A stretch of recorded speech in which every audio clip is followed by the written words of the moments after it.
నా తోటి సహమిత్రులు, నా ప్రియ విద్యార్థులకు శుభాశిస్సులు కృతజ్ఞతలు. మీ బ్యాచ్ని చూస్తుంటే చాలా ఆనందంగా ఉంది. ఈ బ్యాచ్ నాకు కోటమట్టిలో ఎక్కువ శాతం ప్రియమైనటువంటి బ్యాచ్. మీరందరూ నాకు శిష్యులు కావపడట్లేదు, పేరెంట్స్ కావపడుతుంది. శిష్యులుగా ఉన్నప్పుడు ఇప్పుడు గుర్తుపట్టాలంటే మాత్రం చాలా కష్టంగా ఉన్నది. ఒక్కరిద్దరు మాత్రమే గుర్తుపట్టగలుగుతున్నాం.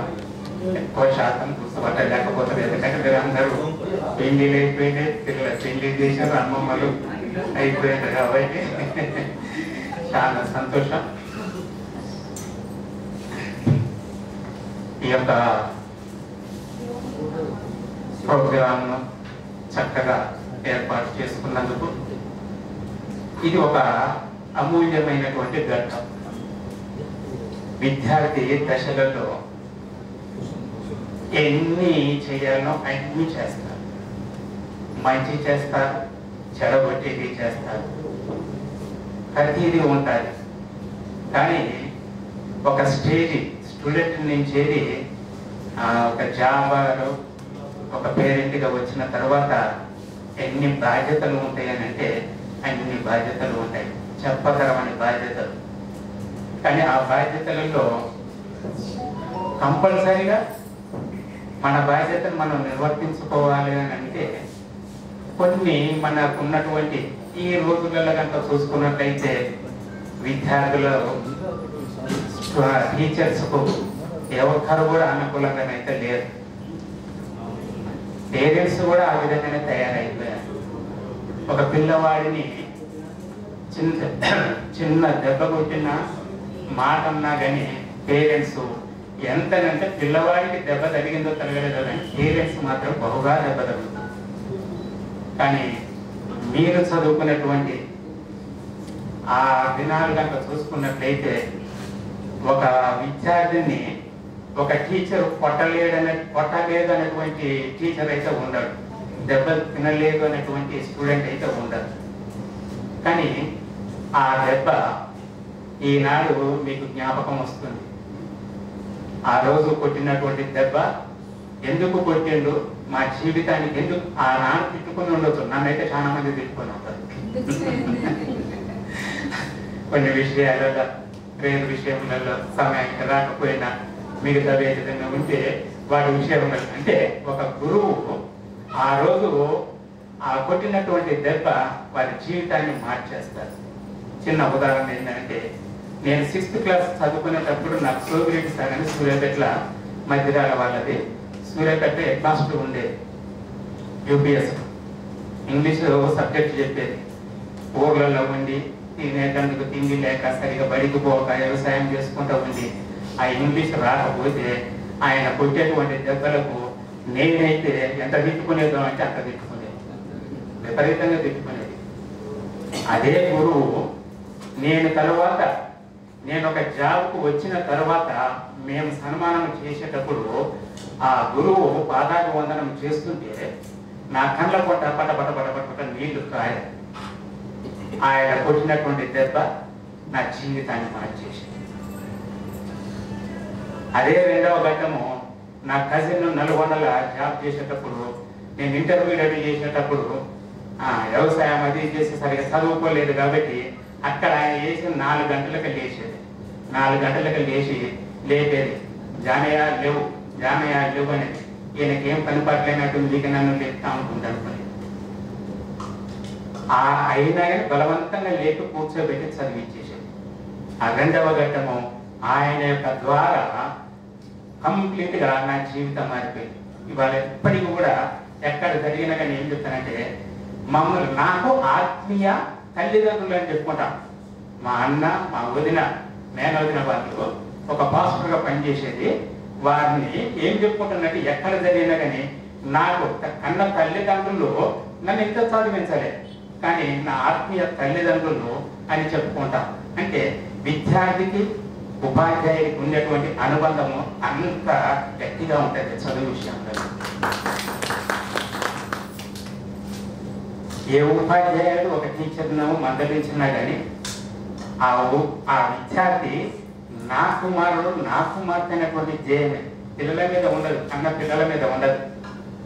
అదే విద్యార్థుల మీద ఎంత ఒకవేళ చెడు పని చేసినా సరిగా చదవకపోయినా కానీ ఎంత బాధపడతారు అని అంటే ఉపాధ్యాయులు అంత బాధపడతారు. అదే విద్యార్థి ఒక ఉన్నత స్థితిలోనికి వస్తే అక్కడి నుంచి ఆశించేది ఏమి ఉండదు. ఆర్థికంగా ఏమన్నా ఆశిస్తారా, వేరే రకంగా ఆశిస్తారా అంటే ఏమి ఉండదు.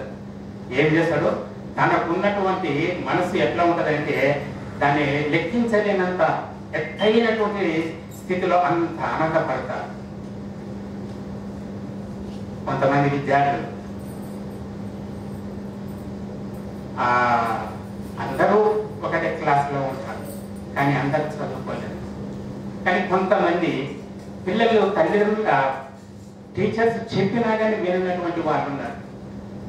నేను ఈ కోటమట్టిగా ఈ మేడిపల్లిలో నేను ఊరికి స్కూల్కు పోయేటప్పుడు నా శిష్యుడు ఓ 3 చక్రాల బండి ఇక్కడ ట్యాక్సీకి నడుపుకునేటువంటి వాడు. అప్పుడు చదువుకునేటప్పుడు చదవాలని చెప్పితే వీకెండ్ లీడర్షిప్ చేసుకుంటూ తిరిగేవాడు. అదే స్టూడెంట్ ఈ 3 చక్రాల బండి నడుపుకుంటూ ఒక రౌండ్ వచ్చేసిన తర్వాత వచ్చిన ప్లేస్ తీసుకొని పోయి పక్కన ఉన్నటువంటి కంట గొబ్బెల అలా కూర్చొని తాగి వచ్చి కుటుంబాన్ని నాశనం చేసుకున్నటువంటి వారు.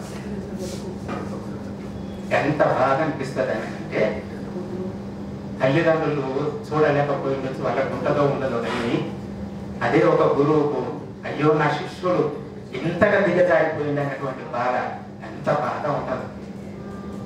అదే ఒక స్టూడెంట్ నార్మల్గా వ్యవసాయం చేసుకొని ఉన్నతంగా బ్రతికినా కానీ అదే ఒక ఆనందం, ఎంత ఆనందం అంటే ఆ గురువుకు అంత ఆనందం. ప్రియ నా శిష్యుల చివరిగా నేను చెప్పేది ఏంటంటే మనం ఎంత కష్టపడుతున్నామో మన కష్టాన్ని పిల్లలకు చెప్పవలసిన అవసరం లేదు. కానీ వారిని ఏ విధంగా ఒక క్రమశిక్షణలో పెంచాలి. ఎవరైతే తండ్రి కుమారుని మందలించినటువంటి వాడు వ్యర్థుడు, తండ్రి వ్యర్థుడు. అయ్యో నా కొడుకు నా బిడ్డని మనం ఎంతగానో పెద్దగా ఆశలు పెట్టుకొని ఉంటాం. మీరు కూడా ఆశలు పెట్టుకోరు, మేము కూడా ఆశలు పెట్టుకొని ఉంటాం. కానీ ఒక ఏజ్కి వచ్చేసిన తర్వాత ఒక కుటుంబంకి అయిపోయిన తర్వాత ఎవరి బాధ్యతలు వాళ్ళకు ఉంటాయి. కానీ పిల్లలను ఏ విధంగా అంటే తల్లిదండ్రులు మందలించాలి, చదువు విషయంలో మందలించాలి. ప్రతి వాళ్ళు ఈ రిలేషన్స్ మీ తాత, అమ్మమ్మ, నాయనమ్మ, మీ మామ, మీ బాబాయ్ ఇవన్నీ మర్చిపోయారు. ఈ జనరేషన్లలో అన్ని మర్చిపోయారు. కానీ అది కాదు, రాబోయే మన పిల్లల భవిష్యత్తును తీర్చిదిద్దాలంటే ఇవన్నీ మనము వాళ్ళకు గుర్తు చేయాలి. అవన్నీ పోయినాయి. ఏం చేయిందా, భార్యాభర్తలు పోదామా, వేరుగా ఉందామా, రూమ్ తీసుకుందాం, అత్తమామ లేరు, ఎవరు లేరు, పిల్లలు అంటే పిల్లలు చూసుకోవటం అంతవరకే. ఇలా నాయనమ్మ వచ్చేసి చిన్నపిల్లవాడేటప్పుడు ముట్టుకోకు అనేటువంటి స్థితిలోనికి వచ్చేసారు. అది కాదు కావలసినటువంటి. ఏది ఏమైనా కానీ మీ పిల్లలను రానైనటువంటి వాళ్ళ యొక్క భవిష్యత్తులో తీర్చిదిద్దాలంటే వాళ్ళని మందలియాలి, సమాజంలో తిప్పాలి. సమాజంలో కూడా తిప్పాలి, ఊర్లలో కూడా అంతా హైదరాబాద్లో సెటిల్ అయి ఉండొచ్చు దాదాపు 90%. కానీ ఊర్లలో పండుగలు పబ్బాలు ఏవి వచ్చినాయి కానీ వాటిని తీసుకుపోవాలి. అక్కడ ఉన్నటువంటి మన బంధుత్వాలకు పరిచయాలు చేస్తూ ఉంటున్నారు. కొంతమంది పిల్లలు చూస్తే నేను రాను, ఊరికి రాను అని అంటారు.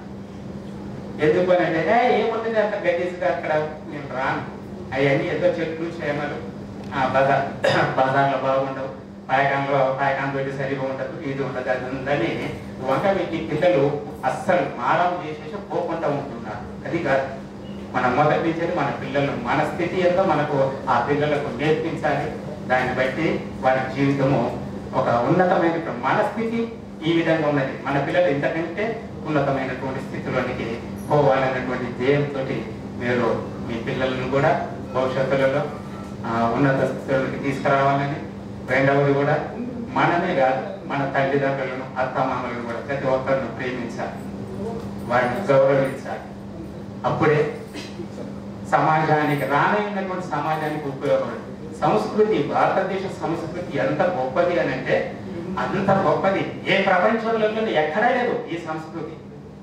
ఇంత గొప్ప సంస్కృతి ప్రపంచంలో ఎక్కడా లేదు. హాయ్ అంటే హాయ్, ఏంటే హాయ్. వాడు 18 సంవత్సరాలు వచ్చేసినట్టు వాడిని బతుకు వాడు, తల్లిదండ్రులు వాడు. కానీ మన భారతదేశ సంస్కృతి చాలా గొప్పది. తరతరాలు జ్ఞాపకం చేసుకునేటువంటి సంస్కృతి. ఆ సంస్కృతిని మన పిల్లలు కూడా అలవర్చాలి. చివరిగా మీరు ఇంతమంది గ్యాదర్ అయ్యారు, ఇంకా కొంతమంది అంతమంది మాట్లాడలేకపోయారు. ఈ అవకాశము కంపల్సరిగా మనం ఉపయోగించుకోవాలి. మెయిన్ స్త్రీలైనా కానీ పురుషులైనా. ఈ స్టూడెంట్ లైఫ్ నుంచి ఒక లెవెల్కి వచ్చేసారు, పేరెంట్స్ కాడికి వచ్చేసారు. కానీ దాన్ని ఇలాంటి స్టేజీని కంపల్సరీగా మనం పంచుకోవాలి. ఎందుకు అంటే అందరూ ఉన్నారు, అంతా మీ ఫ్రెండ్సే, స్టూడెంట్సే. కానీ ఎక్కడ ఏమి పని చేస్తున్నావు, ఎక్కడ చూస్తున్నావు అన్నట్టు అందరికీ తెలియదు కదా. కాబట్టి మీరందరూ ఎవరైనా మిగిలి ఉన్నాయి కానీ మీరు పంచుకోండి. రెండవది చివరిగా ఏంటంటే ఒక గ్రూప్ను తయారు చేసుకోండి. మీ క్లాస్ వరకు ఒక గ్రూప్ను, వాట్సాప్ గ్రూప్ను మెయింటైన్ చేసుకోండి. మెయింటైన్ చేసుకుంటే దాంట్లో మీకు ఎన్నో రకాలైనటువంటి ఆలోచనలు వస్తుంటాయి. కానీ విచ్చలమైనటువంటి పనికి మాలినటువంటి మాత్రము ఆ పోస్టులు చేయకూడదు, అసలు చేయకూడదు. సమాజానికి, మన కుటుంబాలకు, మన పేరెంట్స్కు ఉపయోగపడేటువంటిది, మీకు మీ ఫ్రెండ్స్కు ఉపయోగపడే రీతిగా ఉండాలి. మీరు ఎందుకంటే అడ్డగోలుగా పెడతా ఉంటుంటారు, మగపిల్లలు ఎక్కువ పెడతా ఉంటారు. అదే లేడీస్ పిల్లలు వచ్చేవరకు ఎవరైనా ఇళ్ళ పెట్టిండ్రు అనేటువంటి స్త్రీలను కోపడే పేరెంట్స్, భర్తలను కోపడేటువంటి అవకాశాలు ఉంటాయి. అలాంటిది లేకుండా మాత్రం మంచి సమాజానికి ఉపయోగపడేటువంటి పోస్టులు చేసుకుంటే బాగుంటుందని మనం చేస్తూ ఉంటున్నాను. ఇచ్చినటువంటి సమయానికి బట్టి మీ అందరికీ నా యొక్క కృతజ్ఞతలు. సమయం ఇచ్చినందుకు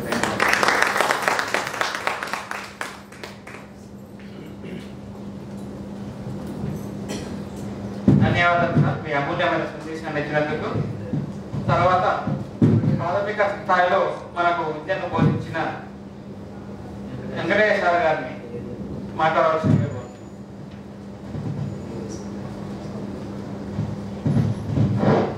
వేదికను అలంకరించినటువంటి మిత్రులకు, నా గురువరేణ్యులకు, ఈ కార్యక్రమాన్ని నిర్వహిస్తున్నటువంటి ఆ యొక్క విద్యార్థులు కాదు, ఎక్కువ వారు కూడా ఒక కుటుంబాన్ని పోషిస్తున్నటువంటి వారు. అయితే ఈ సరస్వతి మందిరిలో మా పసిపాపల గుండెలలో చిరు దివ్వెలను వెలిగించినటువంటి ఒక ఉపాధ్యాయుని గుర్తించి ఆ ఉపాధ్యాయుల యొక్క దీవెనలను పొందాలని వారు ఎప్పుడు ఎల్లవేళలా జ్ఞాపకం ఉంచుకున్నటువంటి ఈ బ్యాచ్ వారికి మా హృదయపూర్వక ఆశీస్సులు. అయితే మనము నాకు ఒకటి అర్థమైంది, క్రమశిక్షణకు మారు పేరు ఈ బ్యాచ్ వారు. క్రమశిక్షణ ఉండాలి. అయితే చదువది ఎంత కలిగిన రసజ్ఞత ఎంచుక చాలకున్న నా చదువది నిరర్ధకంపుకున్న సంయుతలెవ్వరు మెచ్చరచ్చటన్ బదనుగ మంచి కూర నల పాకము చేసిన నైన నందు నింపదవడు నొప్పు లేక రుచి పుట్టక నేతునటయ్య భాస్కర అన్నటువంటి ఈ యొక్క పద్యానికి అనుగుణంగా మెలిగినటువంటి ఈ ఆ తరము విద్యార్థులు.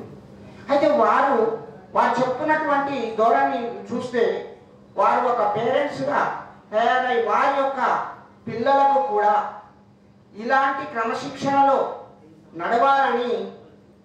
నడిపించాలని వారి యొక్క కుటుంబాలు కానీ ఎల్లవేళలా కూడా అభివృద్ధిని చెందడానికి ఈ క్రమశిక్షణే మూలం. క్రమశిక్షణ లేకుంటే ఏది కూడా మనకు వ్యర్థమే. కానీ క్రమశిక్షణ గలటువంటి బ్యాచ్ వారి యొక్క క్రమశిక్షణతోనే, వారికి క్రమశిక్షణ ఉంది కాబట్టి వారి పిల్లలను కూడా క్రమశిక్షణ మార్గంలో నడిపిస్తూ వారి యొక్క కుటుంబాలను వారు గడుపుకుంటున్నారు. అయితే నాకు చిన్న అప్పుడు అసలు నా విషయం చెప్తే కూడా గురువు అంటే చాలా భయపడేవారు. మా గురువారండి యాదగిరి సార్ వస్తుందంటే దాచుకునేది, నేను క్లాసుకు కూడా పోకపోయేది, ఆ దొడ్లలో కూర్చునేది కాసేపు. నేను కూడా కూర్చొని ఎన్ని రోజులని ఇట్లా కూర్చుంటే మొత్తం ఇక ఏమన్నా గుడిసె కూలినట్టే, గుడిసె నా మీద కూలితట్టుంది కదా ఆయన అనుకున్నా. ఓ రోజు ఆలోచన చేసి ఇక కొట్టే ఇక ఒక దెబ్బ కొడతాడు, 2 దెబ్బలు కొడతాడు, ఇక నా ఒళ్ళే అసలు ఇక ముళ్ళెత్తిపోయినట్టు ఉంటుంది అనుకొని ఇక క్లాసుకు పోవడం అంటే భయపడ్డా. తిరుమల సార్ గురించి చెప్పాలి, హిందీ గురించి చెప్పాలి. హిందీ గురించి కూడా క్వశ్చన్ రాసి ఆన్సర్ ఇవ్వదు, క్వశ్చన్ రాసిన వాళ్ళకే మార్కులు ఎక్కువ వచ్చేది.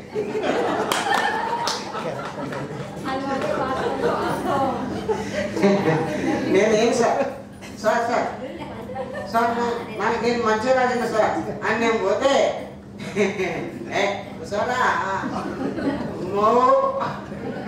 సార్ అదనంగా మాట్లాడితే అంటే అయినా కూడా అంత ఒక్క నుంచి చెప్పేటువంటి గురువులు మన గురువులు. అయితే మన కోటమర్తిలో మాత్రము ఏ విద్యార్థి కూడా గురువుల యొక్క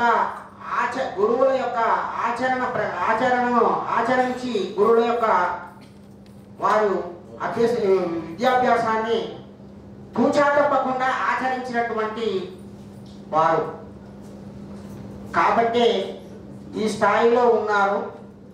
వారి యొక్క జీవితాన్ని వారు గడుపుకుంటున్నారు. కాబట్టి మనం ఎప్పుడు కూడా క్రమశిక్షణ గలటువంటి మార్గంలోనే ఉండాలి. ఎప్పుడు కూడా క్రమశిక్షణ ఉండాలి. మన కుటుంబాన్ని నడుపుకునేటువంటి దాంట్లో కూడా విధి విధానాలు కూడా ఉండాలి.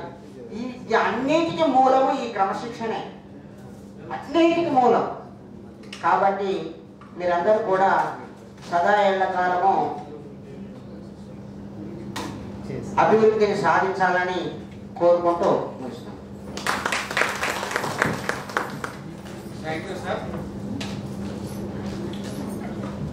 సాధు దగ్గర శిష్యుడిగా అయినా కూడా మళ్ళీ సాధుతో పాటు నేను ఒకే మండలంలో పనిచేస్తున్నా. ఇప్పుడు వెంకటేశ్వర సార్ గారు నేను